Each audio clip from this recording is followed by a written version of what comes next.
Good good to see you all. It is June 2nd. And so real quick, a buddy of mine named Paul Sessom, who's a huge coach. He's been in real estate 25 years. Apparently he got my email about this call. And I guess what freaked him out was the title of the email. So I had to look back at the email to, kind of see what I said. And I said, what did I say again? And he said, you said 6 months is over already. And I said, really, I didn't remember saying that. So I looked back, and obviously for those of you who got the email, what I said was half the year is almost gone. Okay, so I'll share my screen for those of you who maybe didn't see. So this is what the email looked like. Holy moly, half the year is almost gone, is what I said. And the reason I said that is because something about June. Yeah, I know in general, months go by pretty quickly, but something about June, when June gets here, I feel like it gets busy. People are getting out of school. Your clients start calling you more often, things like that. And then all of a sudden it's July 1st. Well, guess what July 1st is? July 1st is the first day of the second half of the year. And I always like to say it's a good time to truly take a good look at your business and decide, how am I going to make shifts going forward for the second half of the year? And just as we do business planning for a whole year, usually in September, October, and November, to plan for the following year, just that's the same way. In June, we plan for the second half of the year. How's the second half of the year going to look? Is it going to be the same? Am I going to do things differently? Am I going to become a bigger, better version of myself? So you'll see what I said in here. I really wanted to just touch on this really quickly, is that what I have talked about is Ed Troxel. And, I'll be honest with you, we had some great comments about Ed's content, but not about his delivery. I would say that if he were on. Everybody said, wow, it's really good stuff. He's just a little dry. And I said, well, it's not that interesting a material, but I'm sure depending on who talked about it. But I know that he's effective because I spoke to 4 people personally that have used his stuff and have created great results using social media and video. Now, I'm sorry, I don't know what's going on with that cough. So the one thing that I said in here, I said, look, take a little look at everything. I said, okay, so calm down, lighten up. You're going to be fine. Really, July 1st is the first day of the second half. And I said, sometimes the second half of the year can cause you to feel less than, or I didn't get none. Believe me, this first half of the year was something that if I allowed it to, and I mean this from the bottom of my heart, I could feel miserable about myself and my productivity, honest. I have that capability. I've done it before. I'm just not willing to do it this time because I know there's amazing stuff going forward. Yesterday, I went door knocking for the first time in a while. My son was up from LA and he's got his license now and he's going to be moving up here permanently at the end of the year. So I said, hey, you're up here. I might as well start showing you the ropes. And what better way to show him the ropes? I mean, he's 37. He's a millennial, and the millennials all believe, oh, I got to do it by social media. Anthony doesn't believe that. He believes like whatever dad's going to tell him to do is going to work. Okay. So we door knocked 135 homes in one little neighborhood. That's the entire neighborhood is 135 homes.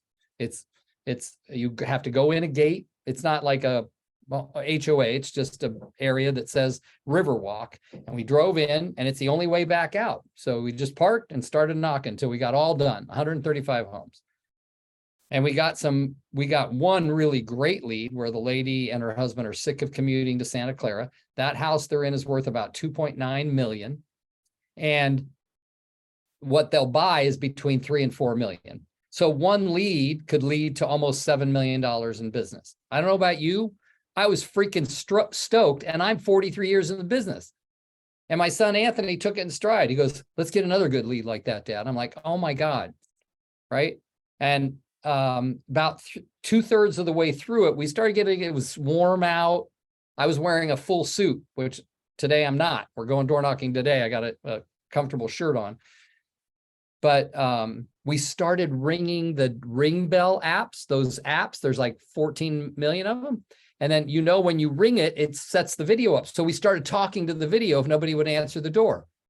Andrew Weir, I was thinking of you, buddy, because I thought in LA, they might not like that as much, but we were doing that. We were like, I go, hi, my name's Rick. My son and I grew up here. We're both Fremont natives, talking to the camera. And then we'd roll up our little flyer and stick it in their doorknob, right? To keep it there. So we just had a lot of fun with it. And I'm not saying it, I'm saying it more because I felt new to real estate again yesterday when I did it. And my son is brand new to real estate, hasn't done anything yet. He went on a couple listing appointments with me back in December, but that's it. So when I start looking at the second half and I'm saying, okay, if I got an accountability partner and this one's my son, maybe just every time I know he's going to come up to see his mother here in the, in the area, then I would book time to go door knocking with him. So it's giving me a rejuvenation kind of thing. So this call isn't about me and what I did, but what I wanted to bring to light is that, and I'm going to talk a little bit about it. In that email, I also sent, every email I ever send to you guys about the Free Friday coaching call has a bunch of links, including the business plan workbook. Okay. But what I did is I put it into the email a second time at the beginning of the email. So it's in the beginning of the email, it's in the end, because this is the time to redo your business plan. It's a time to relook at your business plan and look at your goals and look at what you decided you were going to do and take stock and say, what did I do in the first 6 months of the year that I said I would do in my business plan that I prepared back in 2022? All right. Here's the other more difficult question. What did I not do in the first half of 2023 that I said I would do when I did my business plan in 2022? In other words, where did I not keep my word to myself? Not so that you got to beat up on yourself or feel bad, but just take stock. Just remember, I always say this, A, B, C. Awareness before change. I'm aware now that I said I was going to lead generate. This is me I'm talking about now, not you. But I am very aware over these past 5 months that just finished, right? That I did not lead generate near as much as I said I would in my business plan for 2022. Hence the reason Selena is keeping quiet right now, because she doesn't want to say, told you so, but So fact is, I only have, who do I have to blame? Me. And I'm fine. But what I'm doing is not looking at blame or you suck. I'm saying I'm going to be more effective going forward. So I can, look, yesterday was June 1st. I knocked on 135 doors. Today, June 2nd, we've got about another 125 set to knock on. All right. So I'm going to make a big difference in my first half by what I do the last month of the first half. I plan on it. I'm doing it. So what I'm asking us to do is take stock, but to be really on top of it, we should look at our business plan workbook. Now, I know a few people on here who actually did a business plan workbook, but I'd want you to tell me, all of you that are on here, if you're open to chatting with me about your business plan that you did. Anybody here want to talk about it? Because I did a bunch of business planning clinics and there's several of you on here that were in them or attended them or whatever. Okay, Michelle, come off mute, honey. It's interesting, your topic today, because we had a similar topic yesterday on Clubhouse, and I did pull out my business planning workbook and I looked at it from October when you did the class, and I'm nowhere near my goals, but I made a large goal as you recommended when we did the book that day. And do you remember what I called your large goal? Hi, Katie. Oh, bodacious. A bodacious goal? Something like that. What was it? I think that was from the movie Urban Cowboy, but I don't know. I said big, hairy, audacious. Big, hairy, goal, yeah. Okay. Oh, no, it was from the movie An Officer and a Gentleman, I think, wasn't it? Well, I got it wrong, but anyway, okay, right. I knew what you meant. You're dating yourself, Rick. You're dating yourself. I know. So, but I did pull mine out yesterday, as a matter of fact. So, And so I'm re-examining it and looking at the things I did and didn't do. Yeah. And making a plan to make some changes. One of them is getting on the phones in the morning, which I have not been doing. That was my intent.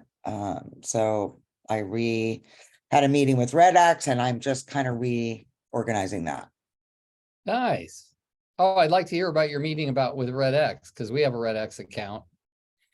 And I had somebody that I let use it call me up and say, well, these numbers are, this is this. And I'm like, if you're not using your MLS at the same time you're using Red X, then you're doing it wrong. Like I like to, if I see an expired, the first thing I do, or a FSBO, is I go on my MLS and I run the address and see what happens, right?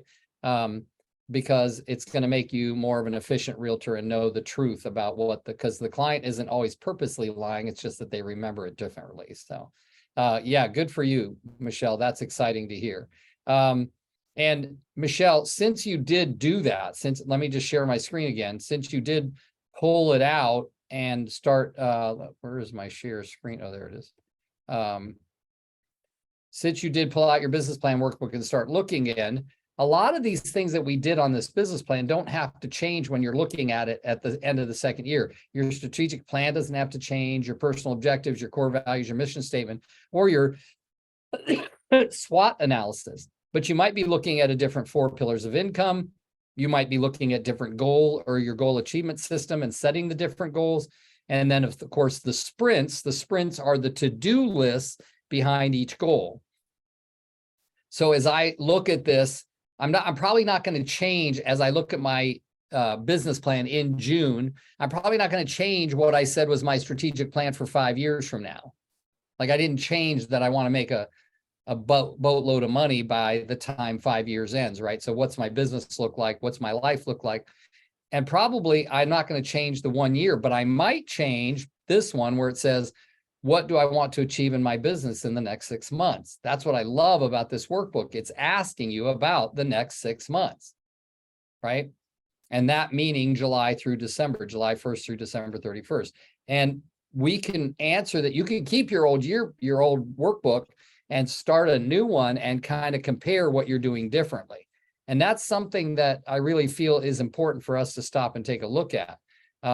Print it up, guys. I don't care how technical you are. I don't care that you can type it in on an iPad. Print it up, carry it around with you, mess it up, right? Make some notes on it. Like get serious about what you're going to do. And it's not just about work. It's about what are you going to reward yourself? Like, are you going to go, Brooke, my daughter from somebody else's parenthood, she is got this love of the ocean and photography and all these different things that she likes to do. And I'm challenging her to get back to doing them as a reward for doing the things that she does in real estate.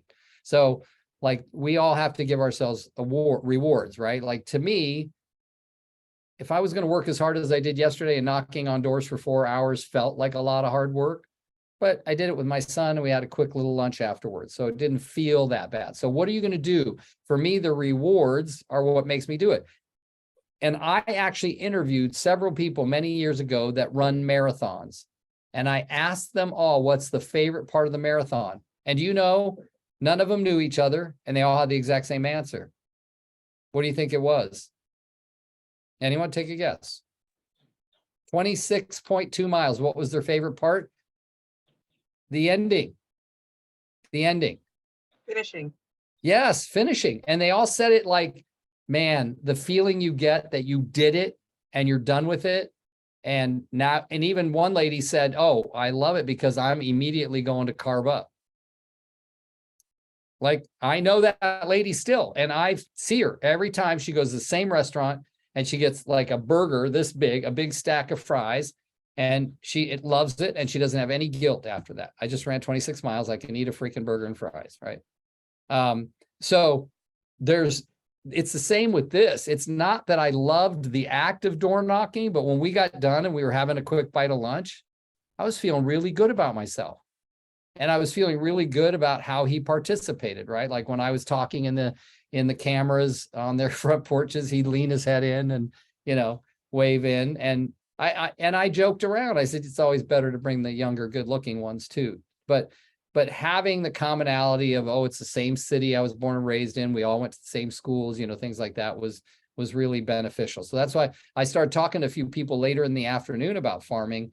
And I said, how about farming the area that you love the most, or the area around where you grew up, or something in that case, so, and then I think what Katie said something, what are you saying, Katie, about donuts in Honolulu? They give you donuts after the marathon. Good. Cindy Cashin on my team told me today, most people that know me well know that I have this thing for donuts. I love donuts. And Cindy said today is National Donut Day, which I did not know.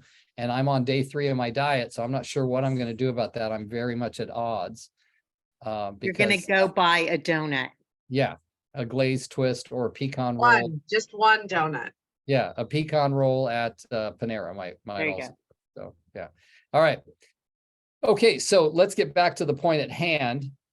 Are you examining? So the number one thing as a difference for me when I became a coach 30 years ago was not what happened 30 years ago as I became a coach, but as I became a coach and I started getting coached by coaches who understood coaching at a higher level than me, what I started to realize is that what makes a productive agent even better than the activities they're doing is the tracking and accountability of that information. So I've door knocked thousands and thousands and thousands and thousands of homes in my career. And I generally do everything on a pad of paper. So for a while, until we had a little unexpected change in the plan, everything we door knocked yesterday was on and I'm not promoting any particular company, but I was using the Old Republic Title door knocking app. And we figured it out with my son's help, how to do door by door, take notes, know if the door that you're about to knock on is occupied by the owners or possibly a tenant. Like, there was so much in that app that we could just see door to door as we went, and we could actually take notes. We still ended up, because we had a little problem with the phone for a minute, where we took several pages of notes, who answered, who didn't. And everybody that we had a conversation with, even if it was 30 seconds, is getting a handwritten note from us. All right. So we're taking it all to a very extreme level, because even a conversation in today's market is worth it. And Katie, the one thing that he and I talked about in our walks was about what you had said, what you taught me, that when someone asks you, how's the market, that's an invitation to set up an appointment, right? And nobody asked us really, how's the market, except the lady that was the big lead. Handed her the sheet, started chatting with her. She was, totally open to talking. My husband did the commute this morning. It was 50 minutes. He's fed up. I'm sure we're going to be calling you very soon. Okay. Now, again, we go back to, could I have done some, let me get your phone number and I'll call you. We didn't do any of that, but we're going to write her a handwritten note and we're going to go by again next month. Right. So those are the things that I'm talking about, like in terms of, if you got tracking, I've got tracking, even some on the paper, some in the app. And now, guess what? What's part of my accountability? That my son's going to be here anytime now to say, when are we doing those handwritten notes, Dad? Like, when's that going to happen? And then, of course, now we're going to do another 4 hours of door knocking today. And then, of course, we got to do those notes. So the main point is that we have to keep moving forward step by step. And even if we only did this much more, and I'm keep using this over and over again, there isn't one person on here who probably hasn't had one day in their life where they didn't brush their teeth. And if you're one of those people that never has had a day that you didn't brush your teeth, good for you. That probably means you never went camping. But I'm saying that it's very rare for all of us to ever miss brushing our teeth. Very rare. But we don't go, well, I missed it, let's just not do it anymore. No one does that. Right? Or we wouldn't be friends with them. I know. Would you? I mean, but what I'm saying is, if I miss one little detail, it doesn't mean I can't just pick it up and keep going a little bit further. Matt's on here from Success Lending. Matt, thank you. Thank you for taking the time to write a note and to include your business cards in it. It means a lot. Handwritten notes are a valuable, effective way to create leads, right? Because guess what? I can call somebody if I have their number and say, hey, I just want to make sure, did you get my handwritten note? I've been having trouble with the mail service, right? I never want to send a handwritten note and expect an answer, because then there's no legitimacy besides sending the note. It's like you're getting it out there, you're letting people have it, don't worry about it. You know, if they call you back or not your thing. But I could do it that way and say, hey, our post office in our area really has been sucking lately. I just want to make sure you got that note. And it gives them the opportunity to say, oh, we did, and we really appreciated it, right? Things like that. So in that light, what can we do differently? Now, door knocking's always been my thing. I'm not as much fun about calling, but I was talking to Anthony because guess who's been chatting with him? Yeah, that little lady in the corner of my screen named Selena, telling him all about how he's going to call FSBOs and expireds. And I was like, if you told me I had to call FSBOs and expireds and I'm 43 years in the business, I'd still be sitting here going, I don't know if I'm going to be able to do that. But Anthony goes, yeah, it's fine. I'm ready for that. I'm like, okay, why are you so okay with this? That's what I said at lunch yesterday. And he said, Dad, do you know the kinds of calls I've been having to make in the last 10 years of my career? I go, no, talk to me about them. He goes, do you know how many people think when I'm asking him if we can film? Because he works in locations in the TV and movie industry. And he's telling somebody, yes, we want to rent out your house and we're going to pay you $15,000 a week to use it. And then we're going to give you more money to stay where you're staying. We're going to give you another $5,000 a week to handle your, you know, your room and board and food for wherever you're at. Everybody thinks it's a scam. Right? But then if they're using this house right here that they're going to film in, they have to get permission from 3 houses down on either side because they're going to put lights in it or they're going to put a sign up in it or anything. So he has to meet with the owners. So when we're knocking on the door, he said, Dad, we knock on the door, we wait to see if they answer, and we don't. We roll up our little flyer and put it in there. He goes, I got to keep coming back. I got to hound them till I actually get a hold of somebody. I'm looking up ways to find their numbers and everything. He goes, this stuff's easy. What you're doing is easy. Different perspective, right? Like Anthony, brand new to real estate, isn't worried about making calls. I'm in love with the kid. I mean, he's my own kid, but now I'm in love with him in a different way. Like he's a prospecting machine. Now, I shared with you all the story. I think I did, but if you hadn't heard it, my wife Casey was raised as a Jehovah's Witness. So when her mentor, when she was brand new in real estate in January of 2005, said, let's go door knocking, she was like, okay, let's go. And the mentor asked her, why are you not objecting or so enthusiastic about door knocking? She goes, I've been door knocking since I was 6 years old to talk to people about the Bible. I just have a sense that door knocking to get people to talk about real estate is going to be a lot easier than getting them to talk about the Bible, right? So she had great success door knocking because she wasn't afraid of it. She had confidence. She was ready. She was hoping they'd answer the door. Instead of me, I'm like, knock on the door. Please don't answer. Please don't answer. You know, like that doesn't work. So what I want you to do with that information is take a look at the way you're lead generating. Like Tom, you're farming like a mofo in your neighborhood. You're doing a great job. Wonderful job. Plus, you like talking to people. You hope they answer the door. You hope that you bump into them on the way to the clubhouse or whatever. So there's a lot to be said about that. But now, Tom, if I were your coach, I'd be challenging you to, how are you expanding that, right? How's that going to expand? Maybe you're going to go to another neighborhood. Maybe you're going to go to a neighborhood that wants to buy in your neighborhood. You never know. And I'm not saying you need to do that, Tom. You're in a different stage of your life, but it's definitely what I want us thinking about. What's the next step for us and those kinds of things. And this is where the business plan comes into play. So I'm going to go back to the screen a minute and share the business plan, because if we've redone the strategic plan with the next 6 months, what do I achieve in my business in the next 6 months in my life? These last 3 questions are going to become very important as I redo my strategic plan just for the next 6 months. Again, remember what I said, I'm not changing my strategic plan for the 5-year plan, but I am looking seriously about how I'm going to alter the next 6 months. And so the number 7 question says, how will I know I'm making progress? Well, look at how you measured the first 6 months. Did you miss out on some measuring? Did you Did you skip out on accountability and tracking? Tracking is everything, everything. Because if you're tracking, then it's going to be easy to follow up and hold yourself accountable to that follow-up. What's the biggest pain in my business right now? Honestly, for me, it's follow-up. I'm good at follow-up. I like follow-up. I look forward to follow-up. I'm just not scheduling it correctly right now. So I wanted to get a little better at that. And of course, I still have a consistency of lead generation issue in my business. What about you? Ask yourself these questions. Renee is on here. She's a lender. Matt's a lender. Like, what are you guys doing for consistency in lead gen and consistency in follow-up?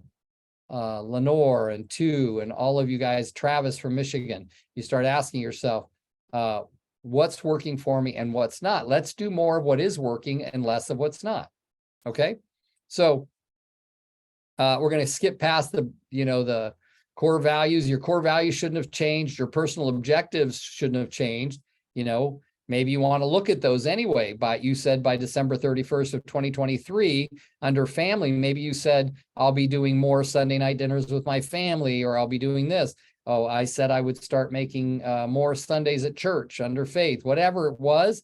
Maybe take a look at this anyway, because these are where the rewards are, guys. Your personal objectives are where the rewards get shown from what you did.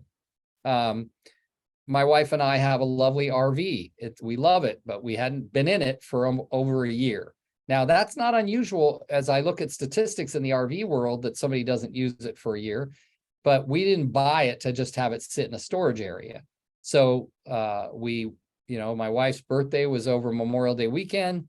So we took it out on Wednesday. We took it out, got it all prepped and filled, and left last Wednesday morning and came back this past Tuesday night for a week-long Memorial Day trip, and stayed at a couple of RV parks and parked at our friend's house on the lake.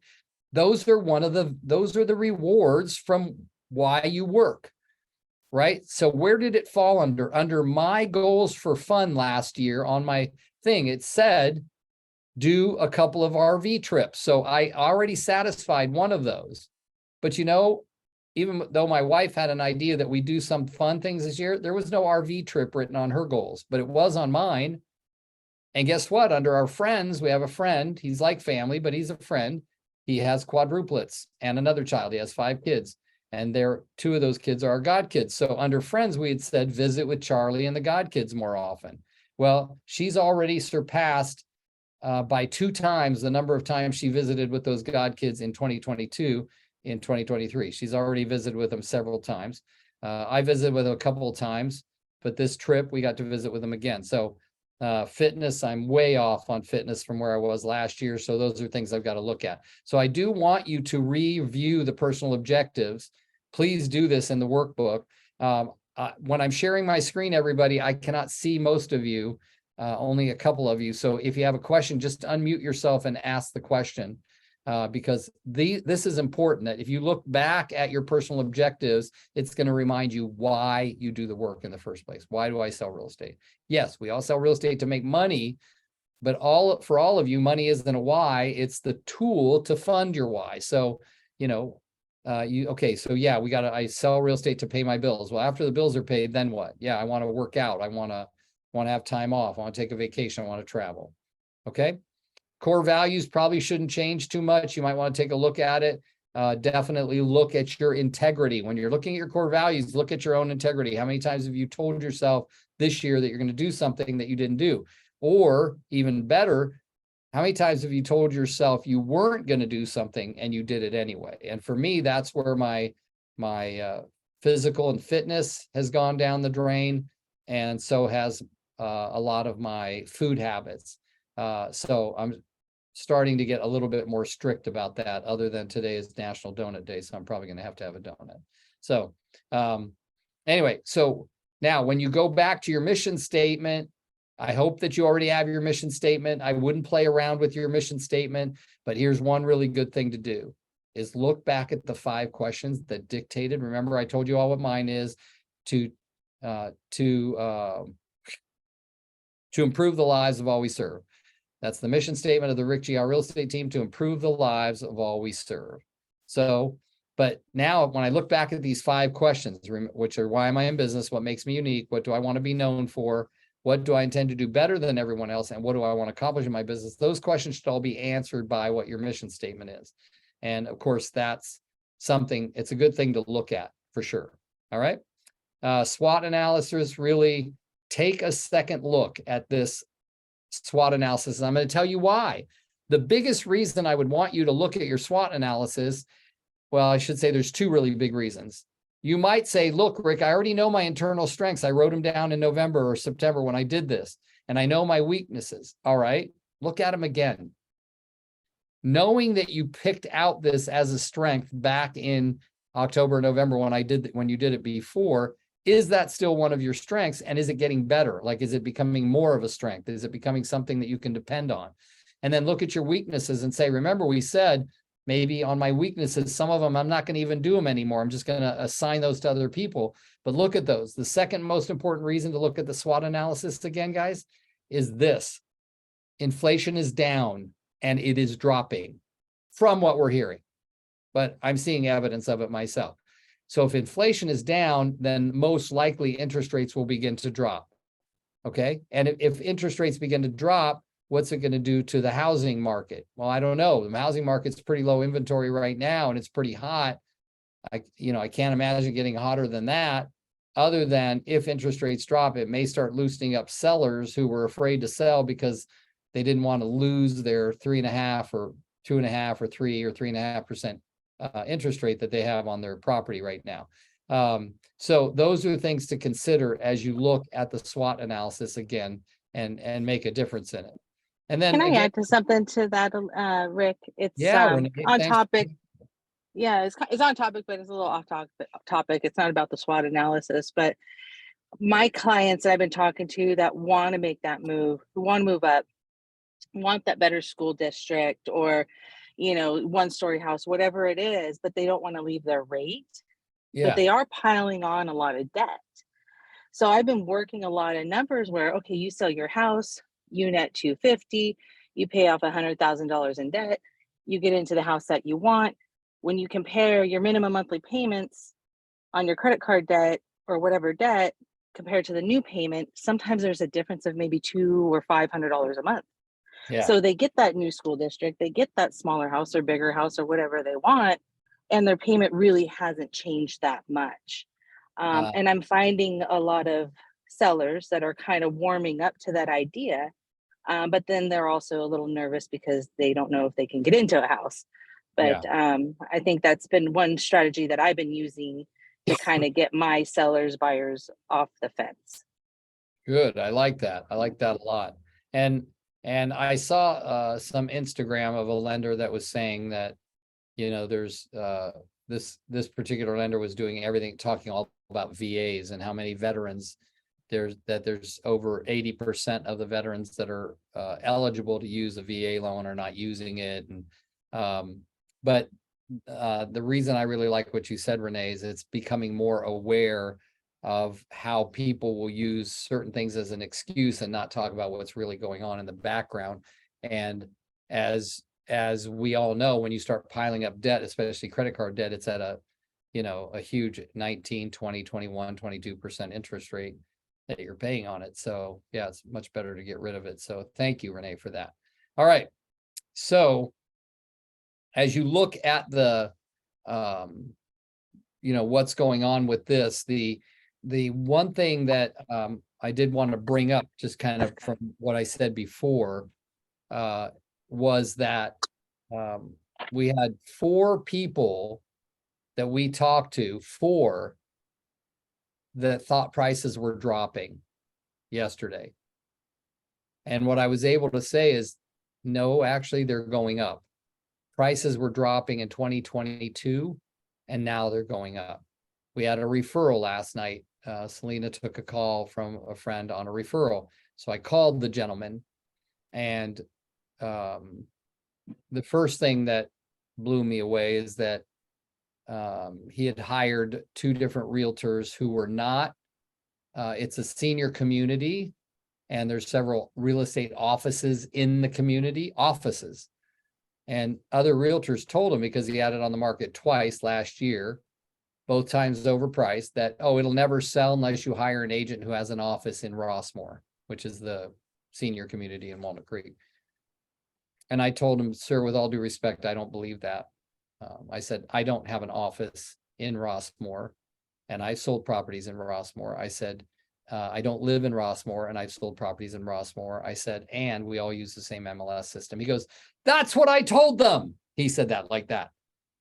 I said, do you live in your unit, sir? And he goes, no, it's an investment. I said, okay, where do you live? He said, I live in Alamo. So I looked it up. He's living in like a $3 million house. And he's got this little $400,000 condo as a investment property.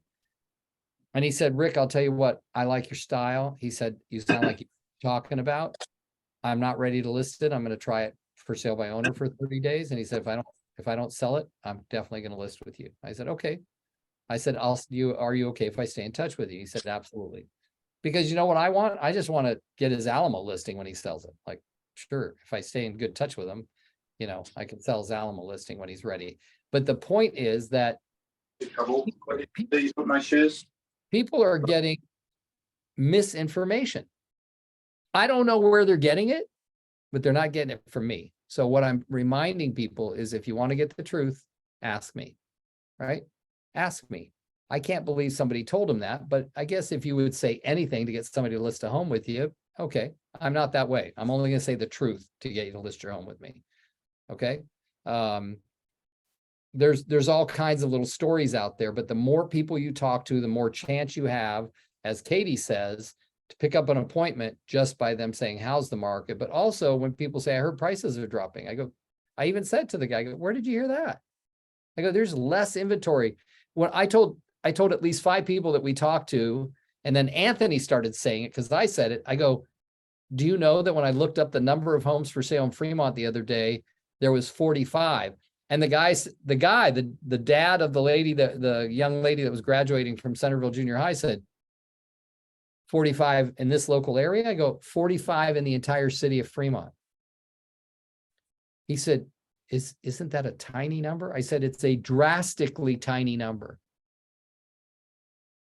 I said, I have friends that are in areas where the population is 250,000, and it's not unusual to have 400 or 500 homes on the market in 250,000 population. I said, we're 232,000 population. We have 45 homes for sale on the market in the whole city. So, and look at the rate they're going. What do we got? A month's inventory, maybe? So if nothing new came on the market, everything that's on the market would be gone in a month.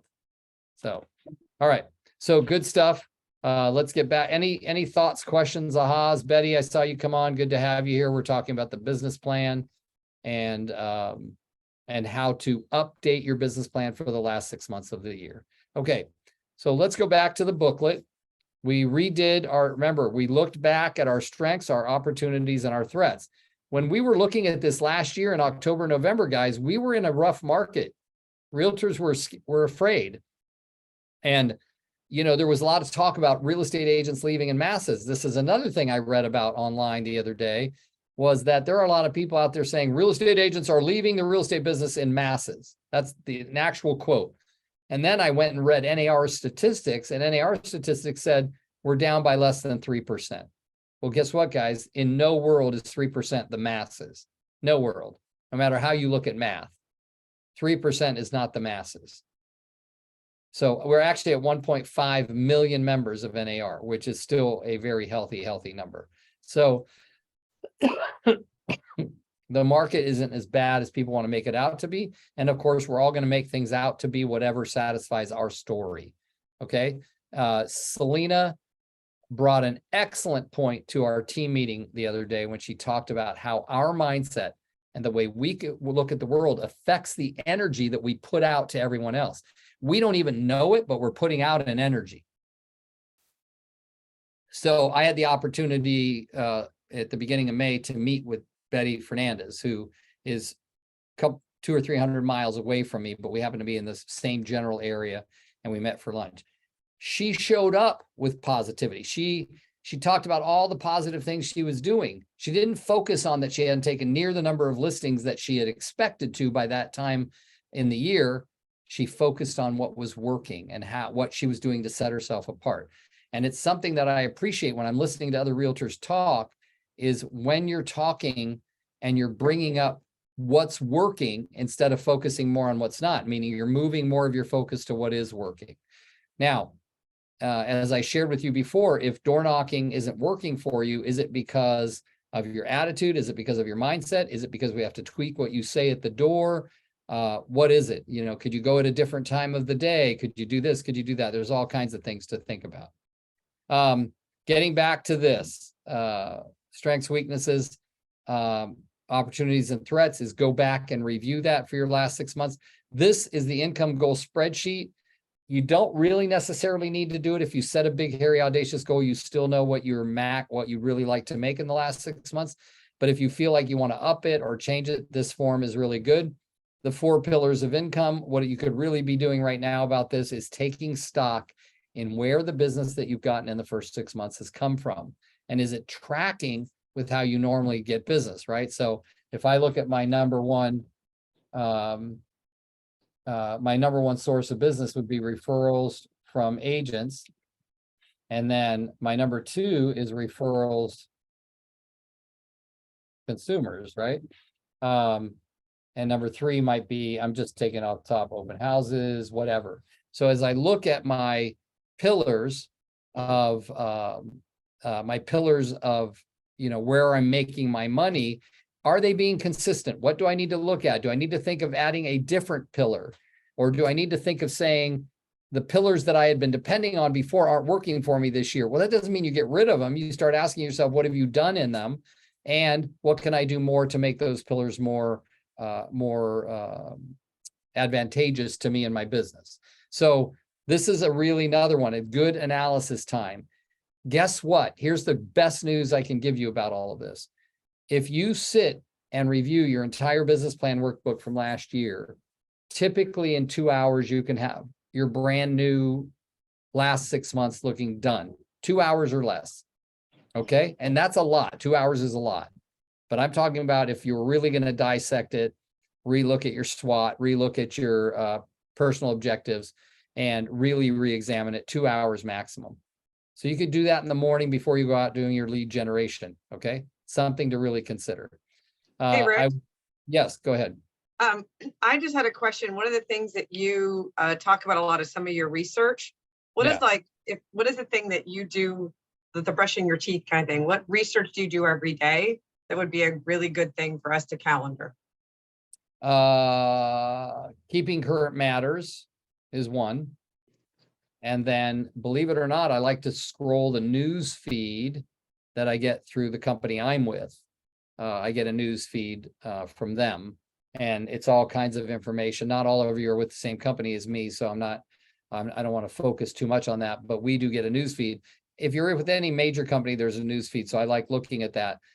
Plus, I'm a member of some groups of some pretty high-level agents, and I like to look at what their feedback is about what they're hearing and what they're seeing. Like that's where I got the NAR statistics from, was from. Selena's raising her hand. I'm like, ooh, me. Okay, if you're an agent, the stuff you should be looking up every single day, guys, every morning when you're doing the brushing your teeth thing, active, pending, sold, coming soon. Okay, these are things you should know every single day in the market in which you're selling in. And this conversation about exactly what Rick said, where, oh, housing prices are lower, you have to be able to speak about your market. And the only way to be able to do that is to know it so well. You know exactly what's coming on because it says it's coming soon. You know exactly what went active. You know what went pending, so that if you do get a call from a prospective buyer, you are so aware of what is happening inside that market, because you have a hot sheet set up in your MLS so that you're getting the notifications the second those things are happening, specifically for your market. Okay, I had someone on the other day, and he doesn't work the whole county, obviously, right? So I said, great, go in. And he took his little polygon tool and he was like, I work from here to here on this street to this interstate and and he took the polygon. But every morning, it is your job to know where you work and everything about where you work. That's what you should be looking up. Okay, NAR statistics are national numbers. If I am buying in this neighborhood, I don't care one single thing about what's happening in Kentucky. I don't care. Okay, I want to know what's happening where I live. So get up every morning, open up your MLS, set up your hot sheets. That way, if somebody says, oh, I see this house and it came on the market and such, you've already seen it. Because you were brushing your teeth and you're like, oh, that's cute. Oh, kitchen needs remodeling. Da, da, da, da, da. You know, whatever that is, that's what you're looking up. Okay, so I'm done. I'm off myself. Oh, Michelle's raised her hand. I just want to take, I love that, Selena, and I want to take it one step further. If there's a tour, if there's a broker tour, if there's an open house, get out there, because when a client talks about a home that they've seen, because there's not a lot, to be able to say, oh yeah, I've been in that home, and you have like specific personal details about that house. That's super important too. So get out, get on tour. You know, if you have a Saturday and you're not doing an open house, pop in open house. Or if it's a vacant property, go take a look at it so you're educated on it. There's nothing that makes you sound more unprofessional than when your buyer says that they know about a new house in the neighborhood that you know nothing about. Okay, so it's like, they're like, oh, I saw the house came on in that neighborhood I've been dying to get into. Did you see it? And you're like, no. Really? That's literally what you do for a living. Patrice, go ahead. Yeah, I just wanted to make sure I heard you right, because I don't do it enough. I don't think I've ever done it with. So you're saying to look at those statistics, the easiest way to do that is just to go into Paragon and to just create the hot sheet from there. Is that the best way? There's a lot of different ways. Like Rick was going to Fremont, right? So I was like, I wonder how Fremont's doing. So I just popped in and I like put in Fremont and I looked at the number of active listings, number of pending, number of sold. I put those in as the criteria, right? And it gave me, based on that, whenever I hit the search, exactly how many were in each category, right? Because I chose active first, and then I chose pending, then I chose sold, and it immediately gave me average days on market, which was important to me. By the way, it was 13. And then it gave me the average sale price. And I was like, interesting, 1.534, I think it was. And it was like average, median, go with median. We don't want average. You want median. So median list price, median sold price. List price was 1.534 and sold price was 1.61. Yeah. And I was like, oh, I like the numbers. This is where he was going to door knock. And These are Patrice, important things. Yeah, Patrice, Selena and I are looking at similar numbers, and look what she got out of it. I looked at something different. I just looked at the active versus the pending. None of that's right or wrong. It's what works for you. Like, look what she stored in her head by looking at that. 4 days ago, I looked, there was 45 active and 74 pending in Fremont. Today, I looked, there was 51 active and 64 pending. Just in a few days, there was that big of a difference that a lot of the actives, there was more actives by what did I say? There was 45, there's 51, so there's 6 more, but there's 10 less pendings, which means those closed and not a lot of other stuff went pending after that. But because I'm door knocking today, I want to be able to say it accurately. I said today, when I left my office, there were 54 homes for sale in the city of Fremont, right? Like things like that. And I always talk single family, and I make sure that the client knows that. But a guy living in a condo doesn't want to know about single family homes. He wants to know what's going on in the condo market, but Yeah. just something to look at. And that's what I looked up for him. I was only looking at single family because I know he was only door knocking single family, Yeah. right? So you're But gonna go ahead and pull what you need. yeah, but I want to commend Katie on the question, because I know it was a leading question, which means Rick, talk more about this. Because that's how I know Katie is. Hey, did you see my picture that I sent you the other day? Which picture? I sent you a picture of my Pickles sweatshirt and hat. What? Portland Pickles. I did not see that. Oh my gosh, now I see it. Yeah. Okay. So the reason I say that is because what Katie is getting us to talk about is, if you aren't engaging in your business, how can you say you're in the business?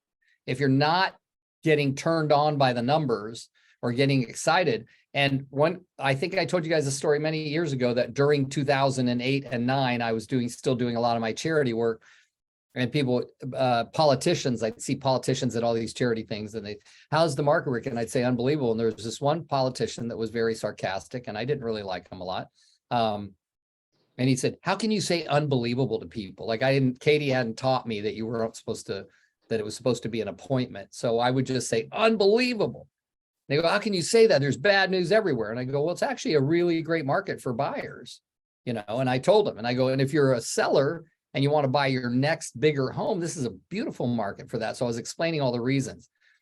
But but what I'm saying is I find a way, no matter what's going on in the marketplace, to be enthusiastic and excited about what I do for a living. And I think that's made a difference in my career. I think it'd make a difference in anyone's career. Even Mo Anderson, who was the co-chairman of the board of Keller Williams, used to always say, your enthusiasm is going to make or break your career. So, yeah. Anyway, Patrice, thanks for asking. Katie, thanks for telling us about that Well, idea. that's what Selena said, right? Your enthusiasm is the energy you put out there, right? So you can still say unbelievable. Let's schedule an appointment and talk about why. I Right. mean, you can do them both at the same time. Yeah. Well, it was, you know, it's when we talked about it the other day, it's because we were thinking, you know, when you say the market is struggling, when you say that, think about that that's what your buyer hears, that's what your potential seller hears, right? All of a sudden, everyone's hearing that, right? And whether you're saying it out loud or not, if that's the way you feel on the inside, that's what you're putting out there. And if you say it's going to, you know, oh, it's really tough out there right now, and that's what you're feeling all of the time, that is what you're carrying around.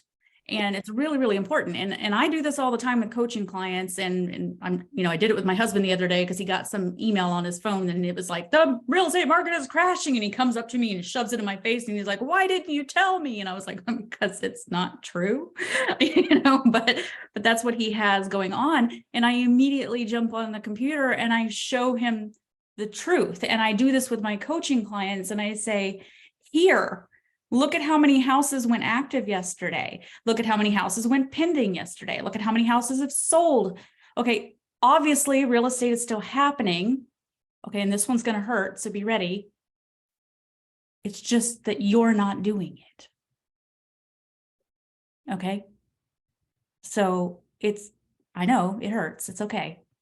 You can cry about it later and get off the call. But it's not that the real estate market is struggling, it's that you are.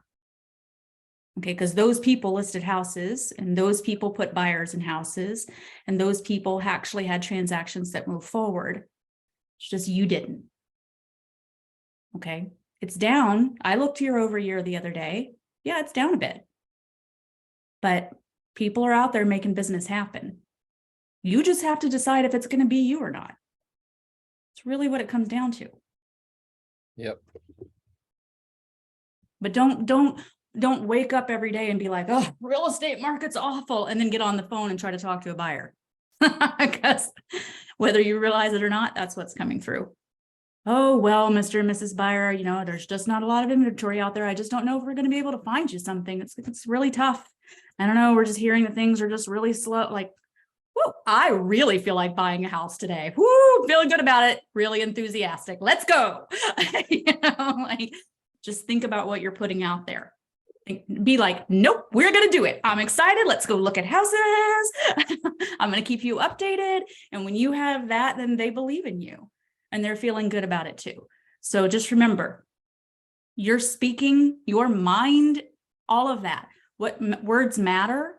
They matter. What you say to yourself and what you say to others, your brain is hearing that all day, every day.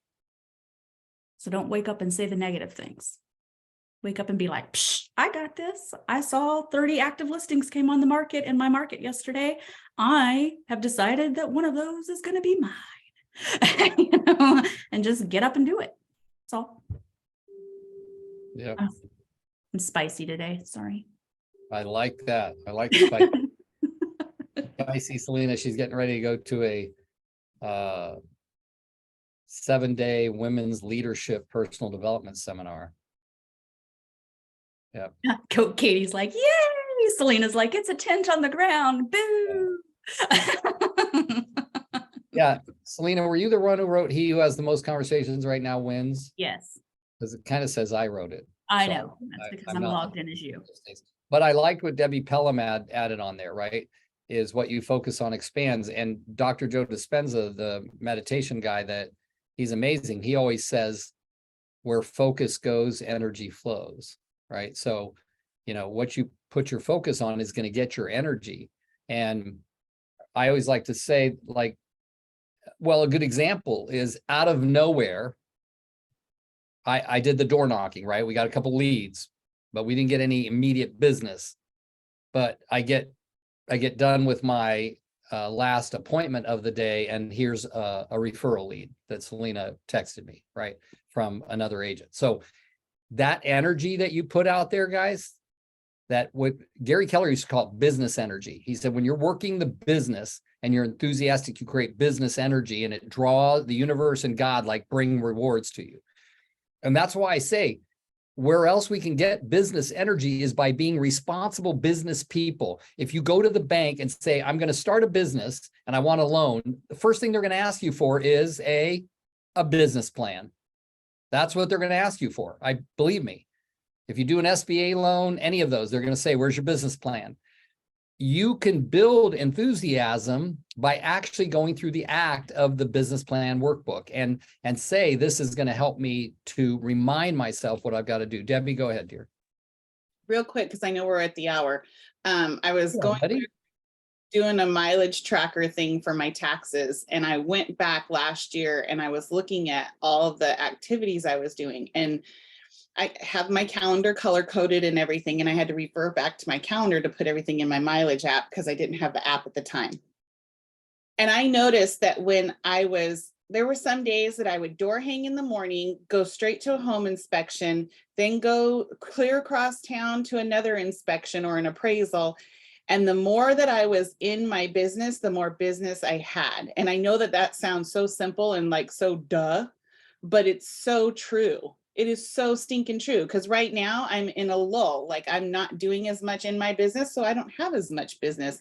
And that was really an eye opener for me to see, because I put all money making activities in green. And back then my calendar was pretty much 95% green.